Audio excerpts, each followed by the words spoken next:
जगा वेगळे कार्य जयांचे जगा वेगळ्या गाथा त्यागातून जनहित साधुनी सोडून सुख करवाटा हो झेलून यानित नवी आव्हाने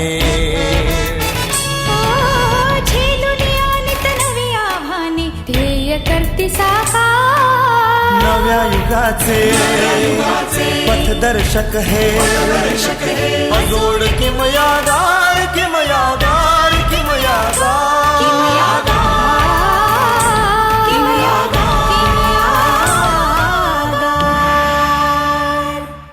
भक्ताच्या सेवेत विघ्न नको म्हणून 28 युग विटेवर उभ्या राहणाऱ्या विठ्ठलाच्या बद्दल जनसामान्यांच्या मनात जे प्रेम आहे ते प्रेम आपल्या रुग्णसेवेतून 1 लाखाच्या वर दृष्टीहीनांना दृष्टी देऊन मिळवणारे आजचे किमयागार आहेत पद्मश्री डॉक्टर तात्याराव लहाने. माझ्या कुटुंबातील मी पहिलाच शिक्षित म्हणजे गावामध्ये शाळा होती आणि त्या शाळेमध्ये मुलं असावेत म्हणून माझा नंबर लावला गेला.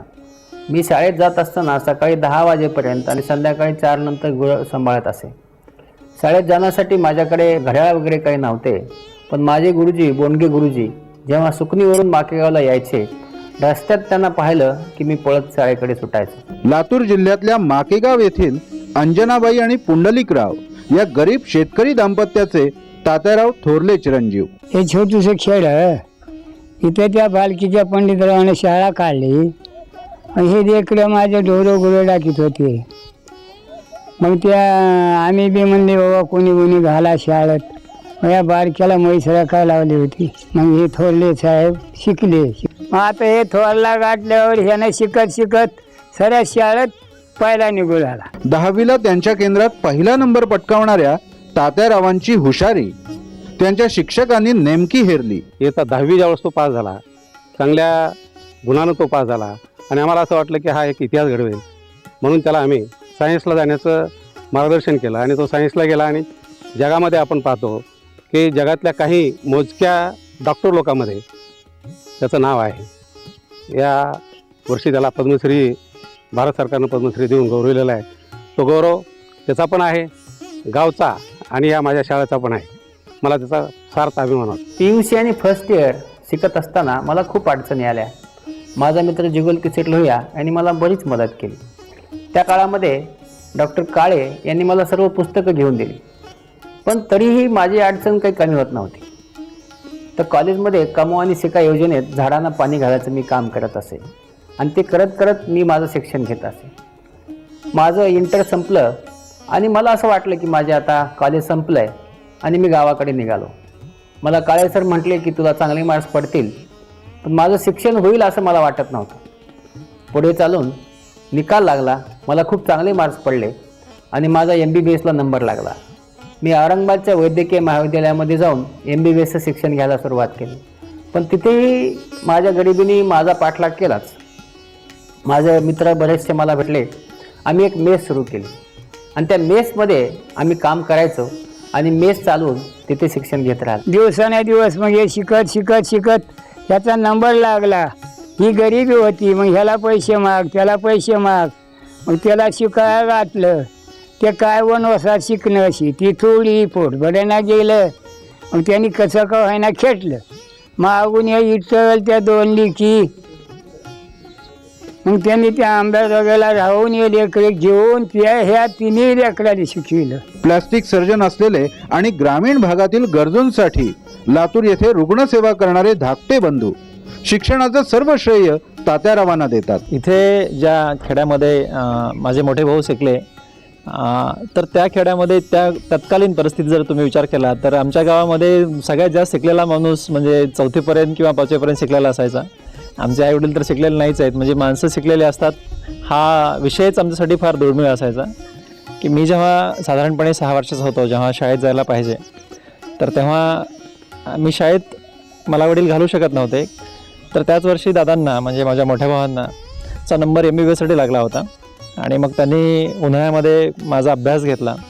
मला अ ब क ड कका ककी बाराखडी उजळणी शिकवली आणि डायरेक्ट मला शाळेत घेऊन गेले आणि तिथल्या शिक्षकांना म्हणाले की याला आता 1-2 येत आहेत, बाराखडी चांगली येते, तर याला डायरेक्ट दुसरीला प्रवेश द्या. तेव्हा शिक्षक मंडळी खूप छान होती, त्यांनी मला दुसरीला प्रवेश दिला. पण ते एक आपला एक मोठा भाऊ एक एवढा मोठा डॉक्टर होतोय हे बघत बघत शिकण्यामध्ये एक फार मजा होती. आणि कसं की MBBS झाल्यानंतर बस झालं आता शिकायचं, MS झाल्या सुद्धा बस झाल्याच्या पुढे नको असं आम्हाला नेहमी वाटत राहायचं. पण ते म्हणायचे नाही मला अडचणी होत्या, तुला आता काही अडचण नाही आहे, तुम्ही एक मोठी डिग्री घेतली पाहिजे, सुपर स्पेशालिटी केलं पाहिजे. आणि म्हणून मग सुपर स्पेशालिटी मी करू शकलो, MCH करू शकलो. तात्याराव नेत्रशल्य विशारद झाले खरे, पण त्यांना व्हायचं होतं आस्थी विशारद अथवा लहान मुलांचा डॉक्टर. मी MES पास झालो आणि त्यानंतर अंबेजोगाई येथे नोकरी करण्यासाठी रुजू झालो. पण पुढे काय करावं हे मला समजत नव्हतं. 1978मध्ये उस्मानाबादला मी डॉक्टर भालचंद्र यांची भेट घेतली होती. संध्याकाळी जेव्हा ते उशिरा आले तर त्यांनी पहिल्यांदा 100 पेशंट पाहिले आणि मग त्यांनी स्वतःचं जेवण केलं. तर त्यांच्या भेटीने माझ्या मनावर एक असं कोरलं होतं की आपण लोकांची सेवा करावी. तर त्यांच्याप्रमाणे तर माझं शक्य नाही, पण अंबेजोगाईमध्ये मी ही शिबिरं करण्यास सुरुवात केली. आणि मला असं नेहमी वाटायचं की मी ज्या कुटुंबातून आलो त्या कुटुंबाला आज आरोग्याची स्वतःची पण ते काळजी घेऊ शकत नाही, कारण तेवढे पैसे त्यांच्याकडे नव्हते. आणि म्हणून अशा गरीब लोकांना आरोग्यापासून वंचित न राहता त्यांना चांगल्यात चांगला औषधोपचार मिळावा म्हणून मी प्रयत्न करत असे. लहान लहान खेड्यात जाऊन मी शिबिरं करत असे. आणि त्या शिबिरामध्ये कुठलाही गाव असा लहान लहान गावात जाऊन ते करत असे. तसंच मी अंबेजोगाई ती करत असे. हळूहळू माझ्याकडे गर्दी वाढत गेली आणि मग मला एक शिबिरं करण्याची किंवा गरिबाची सेवा करण्याची संधी मिळत गेली. 1-2 नव्हे तर तब्बल 267 शिबिरांतून 53,000 रुग्णांवरती तात्यारावांनी शस्त्रक्रिया केल्या. पण अशातच आयुष्याला कलाटणी देणारा एक दुर्धर प्रसंग ओढवला. एके दिवशी मी शस्त्रक्रियाचं काम संपून जेव्हा वार्डामध्ये आलो तर तेव्हा मी चढत असताना माझ्या एका डॉक्टरनी सांगितलं की सर तुम्ही फार जोरात चालताय. आणि माझा रक्तदाब तपासला तर माझा रक्तदाब खूप वाढला होता. 260/140 झाला होता. आणि माझ्या दोन्ही किडनी निकामी झाल्याचं पुढे लक्षात आलं. प्रत्येक आठवड्यामध्ये दर गुरुवारी मी डायलिसिस करत असे आणि त्यानंतर मी बाकीचे 8 दिवस काम करत असे. आणि मग यांनी मला पूर्ण असं पंगू बनवलं होतं. आता पुढे मी जिवंत राहणार किंवा नाही हे मला निश्चित माहीत नव्हतं. दरम्यानच्या काळामध्ये मी डॉक्टर कटलाने यांना येऊन दाखवलं. त्यांनी सांगितलं डॉक्टर तुम्ही 1 वर्षात आता जगू शकाल, त्यापुढे तुमचं जगणं शक्य नाही आहे, तर तुम्ही विमा काढा. आणि मग मी विमाही काढला. विमा काढल्यानंतर मला असं वाटलं की आता माझा मृत्यू होणार आहे. विमा काढून 1 वर्षच फक्त भरायचे पैसे तेवढे मी भरले, पण मी आजपर्यंत जिवंत आहे. तात्यारावांच्या मते ही किमया गरीब रुग्णांनी दिलेल्या आशीर्वादांची आणि किडनी देणाऱ्या आपल्या आईच्या ममत्वाची. किडनी रोपण करताना माझा अट्टास होता की ते JJ मध्येच झालं पाहिजे. आणि मग डॉक्टर कामताने ते JJ मध्येच माझी शस्त्रक्रिया केली. आणि शस्त्रक्रिया केल्यानंतर 3 दिवस माझ्या आईची आणि माझी भेट झाली नाही. मी तेव्हा आईचं प्रेम पाहिलं. तिने सांगितलं की माझा मुलगा तुम्ही मला दाखवा. तिचं एवढी मोठी शस्त्रक्रिया होती, टाके लावलेल्या भागाला दुखऱ्या भागाला हात लावून ती मला पाहायला आली. तिने जेव्हा काचेतनं मला पाहिलं तेव्हा तिच्या सगळ्या वेदना निघून गेल्या आणि तिला वाटलं की माझं बाळ सुखी आहे आणि बाळ जिवंत आहे. आणि तिने जाऊन जेवण घेतलं. आईचं मातृत्व मला असं वाटतं की या जगामधला सगळ्यात मोठा देव आई आहे आणि तो माझा दुसरा जन्म. 3 महिने रुग्णशय्येवर असताना ज्ञानेश्वरीचा अभ्यास करणाऱ्या तात्यारावांच्या कर्मयोगाचा पुन्हा नवा अध्याय सुरू झाला. जेव्हा मी बरा झालो तेव्हा मी JJ मध्ये पुन्हा रुजू झालो. तेव्हा मला असं वाटत होतं की JJतनं बाहेर जावं. पण बऱ्याचशा मित्रांनी मला सांगितलं की तू JJ मध्ये राहा, इथला विभाग हा खूपच डिफंक झाला आहे, तर काम होत नाही, इथं थोडंसं काम सुरू कर.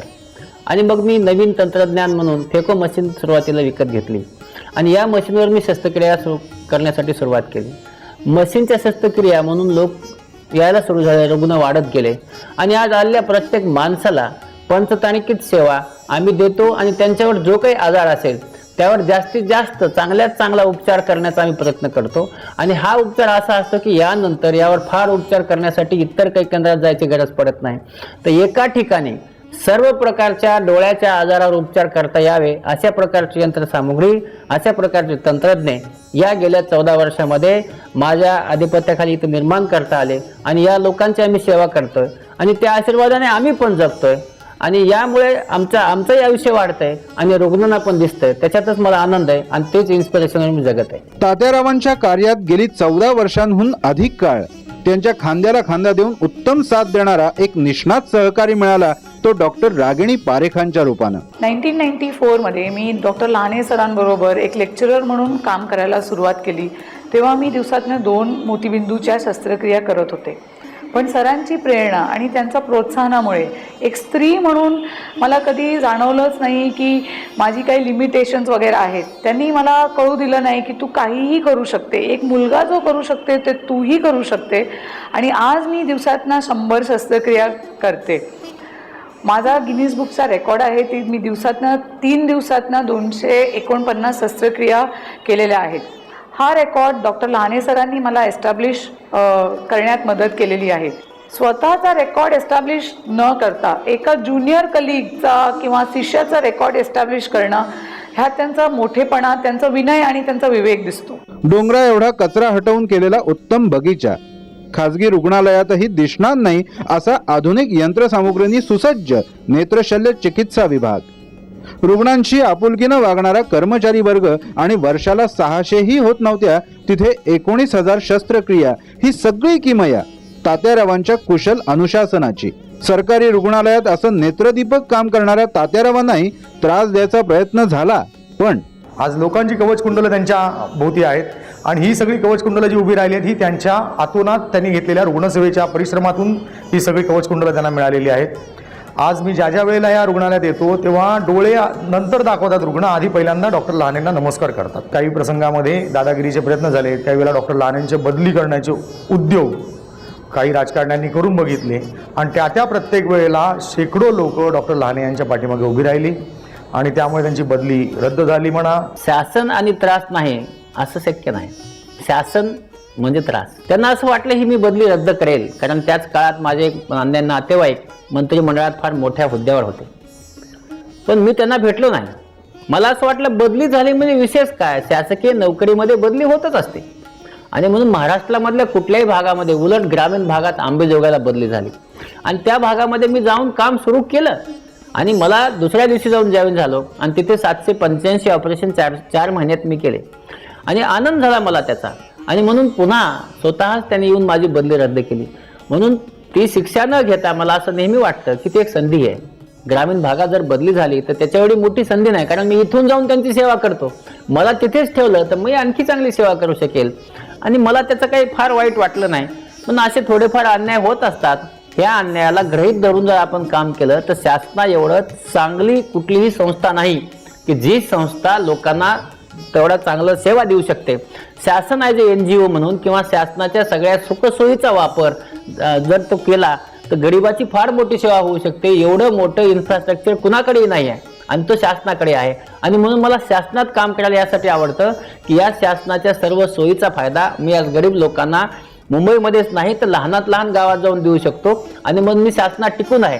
आज मला शासन त्रास देत नाही, आज मला शासन शाबासकी देतं. या अत्याधुनिक उपकरणांचा खेड्यातल्या रुग्णांना उपयोग व्हावा म्हणून डॉक्टर लहानेंनी एक अनोखा उपक्रम चालू केला. 1996 पासून पुन्हा खेड्यामध्ये जाण्यासाठी मी प्रारंभ केला. मुंबईची सर्व टीम तयार झाली तर ज्या भागात जायचंय त्या भागाचा सर्व सर्वे करून प्रत्येक गावामध्ये जाऊन कुणाकोणाला मोतीबिंदू आहे किंवा कुठले दुर्धर आजार आहेत, कुठले नीट होणार आहेत, कुठले नाही होणार आहेत, अशा रुग्णांची घरी जाऊन तपासणी करून त्यांना घेऊन यायचं आणि त्यांच्यावर उपचार करण्यासाठी सुरुवात केली. आणि हा उपक्रम राबवत असताना बिना टाक्याच्या शस्त्रक्रियेची 125 शिबिरं आणि 37,000 ऑपरेशन बाहेर जाऊन केले. की याचा एकच फायदा आहे की जेव्हा हे रुग्ण शस्त्रक्रिया करून घेतात तर 7व्या दिवशी ते कामाला जाऊ शकतात. टाक्याची शस्त्रक्रिया केली तर त्यांना 40 दिवस घरी बसावं लागतं आणि मग त्यांचं सगळे अर्थव्यवहार बिघडतात. कारण शेतात नाही गेले तर मजुरी मिळत नाही किंवा शेतात नाही गेले तर शेत सुकून जातं आणि म्हणून त्यांना 7व्या दिवशी कामाला जाता यावं म्हणून अशा प्रकारचे अत्याधुनिक सेवा देणारे हे पहिलं रुग्णालय आहे की ज्यांनी बाहेर जाऊन बिना टाक्याच्या शस्त्रक्रिया सुरू केल्या. आणि असे शिबिर घेण्यामध्ये भारतातच नव्हे तर भारताच्या बाहेरही हा विभाग पहिला आहे की ज्यांनी ही सुरुवात केली. पॉयनियर म्हणजे सुरुवातीचंच काम या विभागाने केलेलं आहे. थोर समाजसेवक बाबा आमटे यांना एक दुःख सलत होतं. त्यांच्याबरोबर पहिल्यापासून काम करणारे आणि ज्यांना कुष्ठरोग आहे अशा रुग्णांच्या डोळ्यावर शस्त्रक्रिया झाल्या होत्या आणि त्यातील 41 रुग्णांच्या एक डोळ्याला दिसत नव्हतं. अशा वेळेस बाबांनी मला विनंती केली की तुम्ही या आणि या रुग्णावर शस्त्रक्रिया करा, कारण यातला कुणी अंध व्हावा असं मला वाटत नाही, कारण यांनी लहानपणापासून मला साथ दिलेली आहे. मग मी गेलो, आम्ही पूर्ण त्यांची तपासणी केली आणि तपासणी केल्यानंतर असं वाटलं की यांच्या प्रत्येकाच्या डोळ्यामध्ये बाहुली खराब झालेली आहे कुष्ठरोगामुळे, आणि मग या बाहुलीला जर हात लावला तर डोळे पुन्हा खराब होणार आहेत. आणि ज्यांचे डोळे खराब झाले त्यांची तपासणी केली, पण जास्त करून बाहुली कापल्यामुळे हे डोळे गेले होते. आणि म्हणून बाहुली शाबूत ठेवून डोळ्यामध्ये बॅगमध्ये लेन्स बसवायचा आणि त्यांची 40 दिवस शस्त्रक्रियेची काळजी घ्यायची, अशी नवीन तंत्रज्ञान त्याचा अभ्यासपूर्वक डेव्हलप केलं. आणि हे अभ्यासपूर्वक तंत्रज्ञान डेव्हलप केल्यानंतर पहिल्या वेळेस फक्त 71 रुग्णांच्या शस्त्रक्रिया केल्या, ते 2 दिवसामध्ये. म्हणजे एक शस्त्रक्रिया करण्यासाठी जवळपास अर्धा पाऊण तास घेतला. एरवी आम्ही 1 तासामध्ये 10 शस्त्रक्रिया करतो. आणि एवढी काळजीपूर्वक केल्यानंतर या सर्व लोकांना दिसलं, कारण बाबा माझे आदर्श आहे, बाबा माझे इन्स्पिरेशन, बाबा माझे गुरु देव. आणि मग बाबांनी सांगितलेलं काम हे आज्ञाधारकपणे नाहीच तर भक्त म्हणून करायचं. आणि म्हणून बाबा त्या 71 पेशंटच्या याच्यामध्ये मी बाबांना पाहिलं आणि प्रत्येक माणसाला मी नजर द्यायचा प्रयत्न केला. आणि आम्ही त्या सर्व 71 लोकांना नजर देऊ शकलो. आणि त्यानंतर मग आमचं आणि बाबांचं नातं फार घट्ट झालं. त्या काळामध्येच माझी परिस्थिती डोलायमान झाली होती की शस्त्रक्रिया चालू ठेवाव्या का आपण नवीन खाजगी प्रॅक्टिस सुरू करावी. पण बाबांचं काम हिमालय एवढं उत्तुंग काम पाहिलं आणि मला असं वाटलं की नाही, आपण काहीच करत नाही, आपण आपलं काम चालू ठेवलं पाहिजे. आणि 1998 नंतर बाबांच्यामुळे हे काम मी सुरू ठेवलं.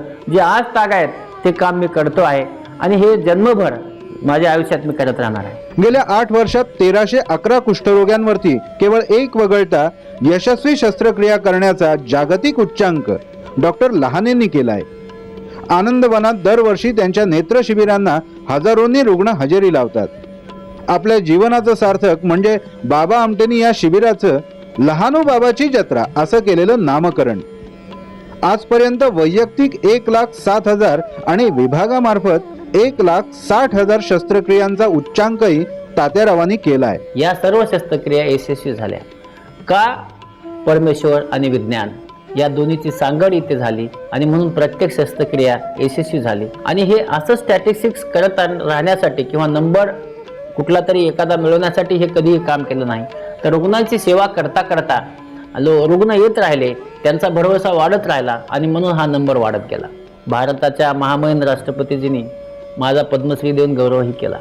पण मला सर्वात मोठं काय वाटतं तर या लोकांचे आशीर्वाद.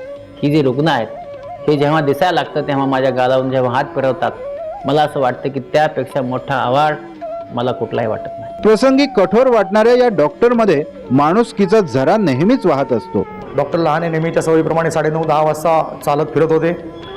अचानक हॉस्पिटलमध्ये एक वृद्ध जोडपं मुंडासं गुंडाळलेलं अगदी गावावरनं कुठून तरी आले होते आणि चालले होते असे. डॉक्टर लहानेंनी त्यांना थांबवलं, त्यांना विचारलं की बाबा आपण कुठे चाललात? ते म्हणाले काही नाही, मी माझे डोळे दाखवायला आलो आहे. आणि डॉक्टर लहाने कुठे त्यांना शोधतोय. 9:30ची रात्रीची वेळ. त्यांनी टॉर्च मागवला, रस्त्यावरती उभ्या त्यांचे डोळे तपासले आणि ताबडतोब त्यांना दाखल करायचं त्यांनी संबंधित कर्मचाऱ्यांना सांगितलं. पण त्याच्यापूर्वी त्यांनी सांगितलं तुझं जरा तोंड उघडून दाखव, आ कर. मी थोडं लांब उभा होतो, मला कळे ना आ का करायला सांगतायत. ते म्हणाले आ अशा करता करायला. पण त्यांनी मी नंतर विचारलं त्यांनी बघितलं दात नाही आहे त्यांच्या तोंडामध्ये. ते म्हणाले बाबा तुम्ही कुठून आलात? म्हणाले अंबेजोगाईवरनं आलो. काय जेवलात? नाही म्हणाले अजून काही जेवलो नाही, आत्ताच गाडीतनं उतरलो. डॉक्टर लहाने यांनी ताबडतोब खिशातनं पैसे काढले, आपल्या शिपायांना सांगितलं यांच्याकरता मऊ खिचडी आणि केळं घेऊन या. अशी माणुसकी आता विरळ झालेली आहे. ज्यांना डोळ्याचे आजार होतात ती जास्त करून म्हातारी माणसं असतात. पण या डोळ्याच्या आजाराकडे आपण आज उघडपणे बघतोय का? त्यांच्याकडे आपण आज आपले आईवडील म्हणून पाहतोय का? माझ्याकडे 30% लोकांना जेव्हा म्हातारी माणसं येतात त्यांचे नातेवाईक येत नाही. आणि म्हणून या सगळ्यांचं नातेवाईक व्हायचा निर्णय या विभागामार्फत आम्ही सगळ्यांनी घेतला. आणि आज जवळपास 47 माणसं रोज 2 ते 6 तास जास्तीचं काम करून या लोकांच्या दुःखावर यांना दृष्टी आणण्यासाठी त्यांच्यावर फुंकर आणण्याचं काम करतंय. डॉक्टर लहानेंच्या हाताखाली तयार झालेल्या 120 डॉक्टरांना त्यांच्याबद्दल अपार आदर वाटतो, तो शिस्तीबरोबरच त्यांनी दिलेल्या प्रोत्साहनामुळे. कधी सर माझे गुरु, कधी माझे मित्र, कधी माझे कंपॅनियन, कधी माझे फ्रेंड आणि मी कधी त्यांची स्टुडंट, कधी त्यांची मुलगी, कधी त्यांची कंपॅनियन, कधी त्यांची मदर, कधी त्यांची गव्हर्नेस, कारण त्यांना ओरडावं लागतं जेवणासाठी. माझी आई नेहमी म्हणत असते की सर तुझी आई आहे आणि आईत जेवढे गुण असतात ते सगळे सरांमध्ये आहे आणि वेगवेगळ्या प्रसंगी ते वेगवेगळे रूप धारण करून माझ्याबरोबर किंवा माझ्या टीमबरोबर राहत असतात. ते आता सध्या लाईफ सेव्हिंग ड्रग्जवर आहेत. त्यांना रोज गोळ्या घ्याव्या लागतात आणि जर 1 आठवड्यावर या गोळ्या त्यांनी घेतल्या नाही तर त्या जिवंत राहतील की नाही हे आपल्याला माहिती नाही. अशा अवस्थेत सुद्धा 20 तास काम करतात आणि इतकं काम करून दुसऱ्यांना नेहमी क्रेडिट देत असतात की ही पोरगी माझ्यापेक्षा 2 तास जास्त काम करते किंवा माझी टीम माझ्यापेक्षा 2 तास जास्त काम करते आणि म्हणून ते आमच्यासाठी देव आहेत. अशी दैदिप्यमान कामगिरी करणाऱ्या तात्यारावांच्या आई वडिलांना काय वाटत असेल बरं? अख्ख्या देशात नाव झालं माझ्या वाघाचं, मग आईच्या जीवाला भूषण वाटतंय का नाही वाटतंय? वाटतंयच भूषण. सोन्याची जीप म्हणजे उचलाय वाटत नाही, परी ते लेकरू बागा वाटतंय, असं माझ्या जीवाला वाटतंय. आता इथून मोरी काय चालला ना फला नाही दिसताना. आता मी आणलं बाबा, देवानं आपला उजेड पाडला, या बसा, कुणी आलं गेलं, चहा पाणी करतोय झालं. 28 वर्ष सावली देऊन उत्तम संसार करणाऱ्या आपल्या सुशील आणि सुशिक्षित पत्नीला आपल्या यशातला 60% जास्त वाटा देताना तात्याराव सांगतात, माझा हा सर्व बाहेरचा म्हणजे लोकांची सेवा बघून मला असं वाटते की तिने मला कधीही विचारलं नाही किती वाजलेत, किती वाजता घरी आलात.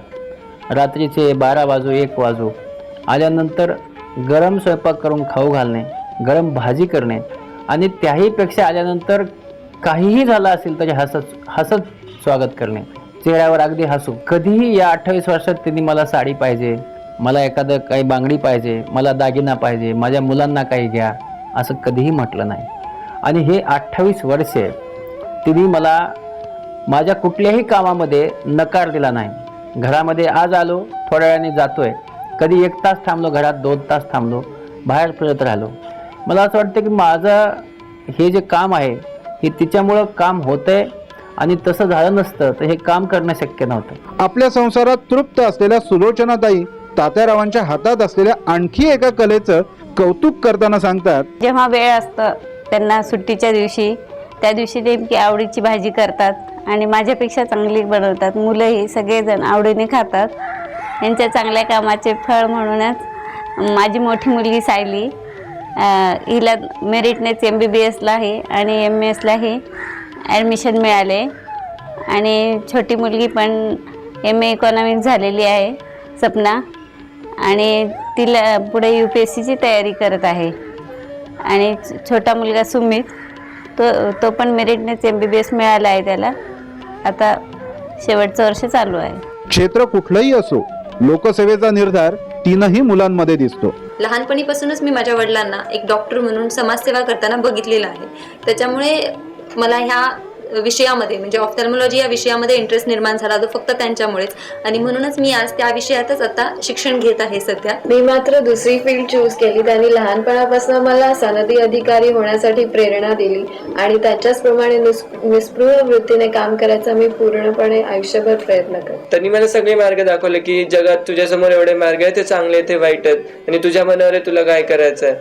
मी त्याच्याबद्दल त्यांना आता नाही थँक्यू म्हणत, पण मी त्यांना एवढंच म्हणतो की मी यापुढे जे काही कामं करीन, जे काही चांगले कामं करीन, त्यांचं श्रेय मी माझ्या मम्मी आणि पप्पांना आतापासून देऊन टाकतो. माझ्या वडिलांचं हे जे काम चालू आहे, लोकसेवेचं काम जे सध्या चालू आहे, ते असंच अविरत चालू राहावं अशी माझी इच्छा आहे.